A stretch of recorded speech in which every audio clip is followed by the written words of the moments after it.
தீபாவளிக்கு எண்ணெய் தேய்த்து குளிப்பதன் பின்னால் இருக்கும் உண்மை என்னவென்று உங்களுக்கு தெரியுமா?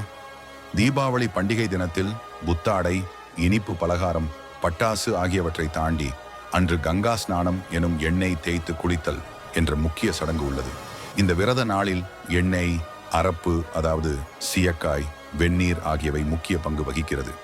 எண்ணெயில் மகாலட்சுமி, சீயக்காயில் சரஸ்வதி, வெந்நீரில் கங்காதேவி குடிகொண்டிருப்பாள். அதனால் அந்த நேரத்தில் நாம் எண்ணெய் தேய்த்து குளித்தல் வேண்டும். இந்த தினத்தில் சுவாமி படத்திற்கு முன் ஒரு கிண்ணத்தில் எண்ணெய், சீயக்காய் வைத்து எங்கள் குடும்பத்தில் அனைவரும் உடல் ஆரோக்கியம், மகிழ்ச்சியாக இருக்க வேண்டும் என வேண்டிக் கொண்டு வீட்டின் பெரியவர் மற்றவர்களின் தலையில் எண்ணெய் வைக்க வேண்டும்.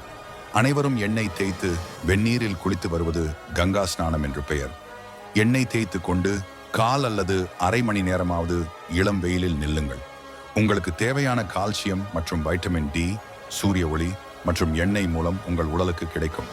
ஆண்கள் வாரந்தோறும் புதன், சனிக்கிழமையிலும், பெண்கள் செவ்வாய், வெள்ளிக்கிழமைகளிலும் எண்ணெய் தேய்த்து குளிப்பதால் உங்களின் உடல் ஆரோக்கியம் கூடும். தற்போது உள்ள காலத்தில் எண்ணெய் தேய்த்து குளிக்கும் பழக்கம் குறைந்து வருவதால் குறைந்தபட்சம் தீபாவளி அன்றாவது எண்ணெய் தேய்த்து குளித்து கங்கா ஸ்நானம் செய்வது அவசியம். அனைவருக்கும் இனிய தீபாவளி நல்வாழ்த்துக்கள்.